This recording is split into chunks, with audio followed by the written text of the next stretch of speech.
Не схоже, що вони налякані у Краун Вікторії. Так, вони сміються. А от і не сміються. Де? У Кантрі Сквері. Яка різниця, що діється в інших машинах? Хочу знати, наскільки сильно боятися.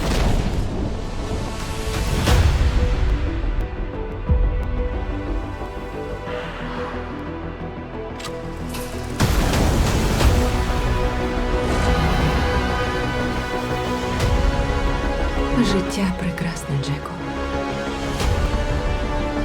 Поки діти тут і у безпеці. Нехай життя буде безцільним. Змінюються пори року. Сюжет не має розвиватися за планом.